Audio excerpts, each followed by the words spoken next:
Gregory Djanikian has both the University of Pennsylvania and Syracuse University, and is currently director of the creative writing program at University of Pennsylvania, that other Pennsylvania university.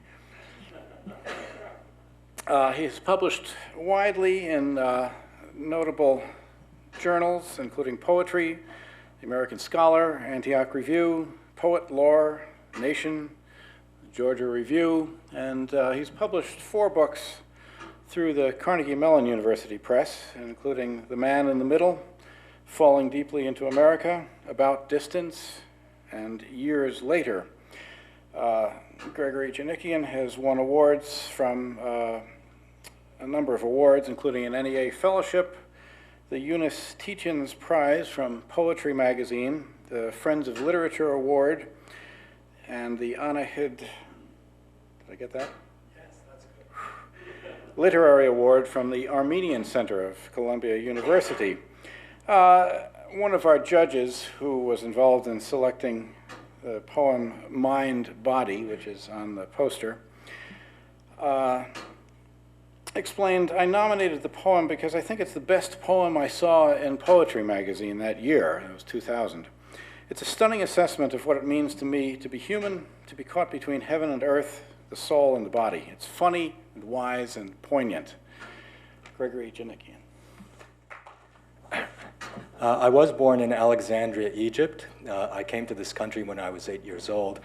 We came after the Suez War in 1956, when Egypt was at war with Britain, France, and Israel. The wars just keep going on and on, it seems to me, in that area. We weren't allowed to leave the country, so we came by a circuitous route. But this is a poem about my being in Egypt during the war, and it's called Suez War, Alexandria, 1956. There were, the sirens were wailing, someone was shouting in the street, and my father was putting out the lights. From a window, I watched straggler cars heading home, their headlamps painted blue at night becoming darker. Everywhere, shades were drawn, shutters closed and latched. In the cold basement, we sat under blankets below the steel bracings my father had welded for shelter. Soon there was the sound of artillery far away, maybe in Abu Qir, maybe shells aimed toward the canal where already ships had been sunk. Hush now, my mother whispered, cradling me in her arms, the commotion of her heart against my ear, and the radio's static sounding like sharp bursts of gunfire in the desert. I imagined the apartment house shaking. I imagined something like a large bird curving perfectly toward our roof and everyone suddenly taking flight. Hush now, my mother said, in the flickering candlelight, the shadows moving like dark wings along the wall, and the sound of guns in the distance thundered in my blood as my mother held me tight, as if I could disappear like water through the fingers, or the flimsiest cloth, or like a hand in the night slipping away from another hand.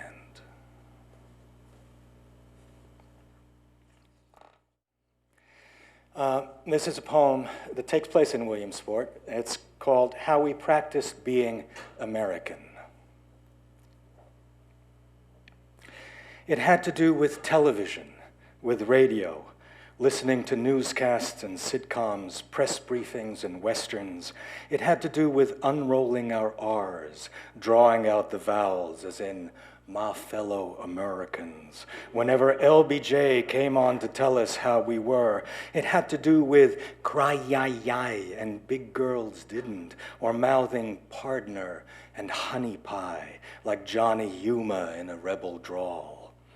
We tried to soften our harsh gutturals, the back of the throat Armenian raspings. It was all up front now, in the lips, the way the tongue lounged tenderly against the palate, touched it like a lover, Marilyn Monroe at her sinewy best, Elvis merging one luscious word into another.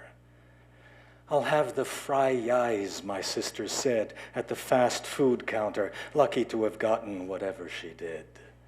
Ah, thank you, Teach, I said to Mrs. Schaefer, who couldn't have been less charmed, failing me in spelling and social studies.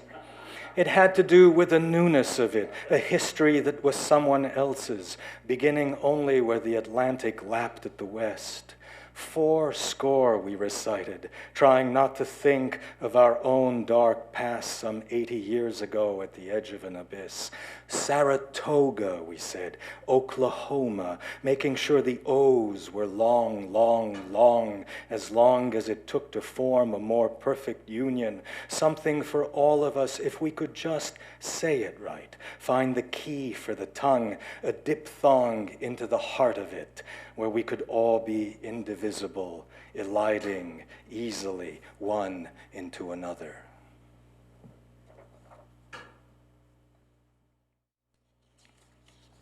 This is a poem I promised that I would read, and it's called My Name Brings Me to a Notion of Splendor. My name is Djanikian. It's spelled D-J-A-N-I-K-I-A-N. The D is silent. No one could pronounce it without mutilating, spindling, tearing. Even my best friends would shrug halfway, giving up, and always the long pause on the first day of class after Dylan or Dinsmore or Dix, every face turning to me even though my name was not yet called and mangled in every probable way. Oh, why wasn't I Jenkins or Jennings, something safer and mannerly, anything but this minefield of letters set against each other, sticking in the mouth as if the fault were mine, as if no other name were as impenetrable, not Knobels or Steinbacher, not Stoltzfus or Schmidt. How did they come to be so inconspicuous? Who are they playing kickball, tracing maps of America, doing long division on the blackboard as easily as if they were walking across the street in their sleep? No worries, no boundaries to trip them up, no Mr. Bealefield telling my mother, I'll straighten him out. What was so crooked? Even my past life seemed now a dark labyrinth of passages. My grandfather standing on the wharf in Alexandria waving goodbye, and me on the great ship waving back, not knowing where the prow would finally lodge, on what rock, what piece of exquisitely verdant beach.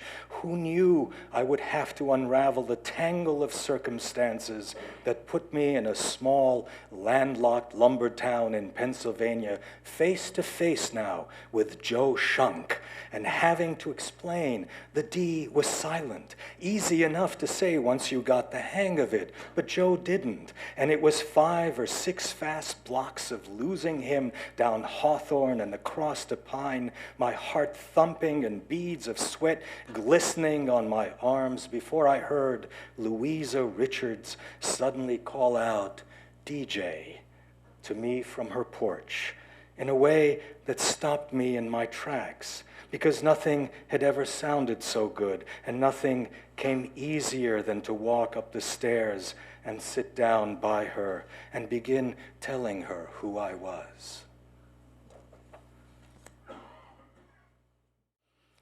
Some of you in this room may remember Neil Armstrong walking on the moon. It happened in July 20th, 1969, and indeed, at that time, I was in Williamsport, Pennsylvania. And this is a poem about that called July 20th, 1969. Where were you when Neil Armstrong walked on the moon in everyone's living room? Were you with Marie on the couch as she lifted her blouse above her breasts, her parents profoundly out of town?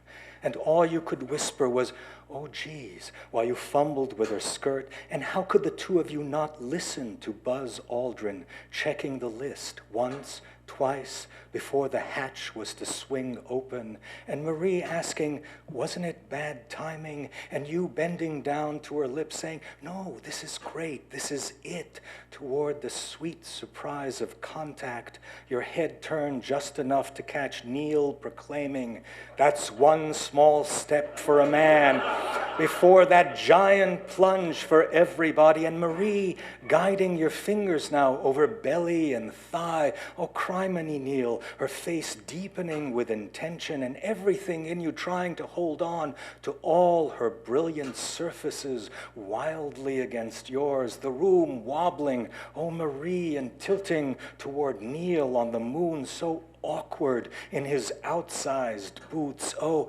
everything so remarkable. This is a poem called A Brief History of Border Crossings. Inevitable that it should happen. The bus I'm on pulls into any sleepy town on the border between here and the paradise just beyond, and the old anxiety comes back. How the rarest Chinese vase I've never seen will suddenly bulge out of my luggage. How the prescription in my pocket for lozenges is actually a summons for interrogation. Was it not so many years ago in Alexandria that the borders around us were slowly shutting down like huge metal grates? And somehow we were getting out, the douanier with a gold tooth looking through all our luggage, and at the small boy who said nothing back, repeated nothing he'd overheard in parlor or bedroom alcove. And at 19, when I swore allegiance to the republic for which it stands, I held the certificate as if it were a lost, occult text, the paper an unearthly green like the color of play money. So is it any wonder that even signs such as entering Texas or welcome to New York should shoot a needle of paralysis up my spine like the heroin I've never carried, certain it was there? Now on the train to Tirana or Zagreb, or in a burst of steam to Paris, city of light, city which must illuminate all fakery and the shallowest deception. The authorities are checking passports, just the word, authorities, and the leather jackets bearing down. And they are asking someone 2 rows in back of me, are you you? And when my time comes, how can I not give myself away? Relax, my wife says, as we steer toward the dark Canadian border.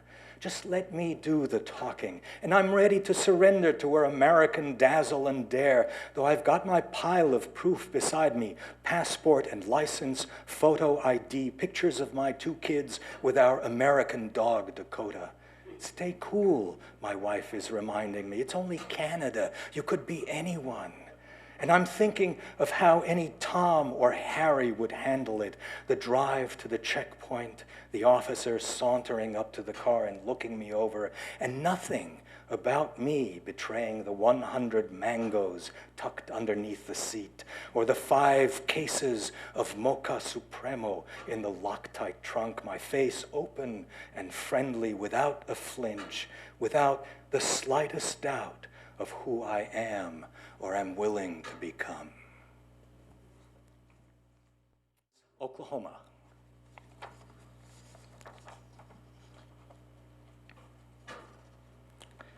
I should say, to preface the poem, that I've never been to Oklahoma. They're having father-son breakfasts all over Oklahoma today.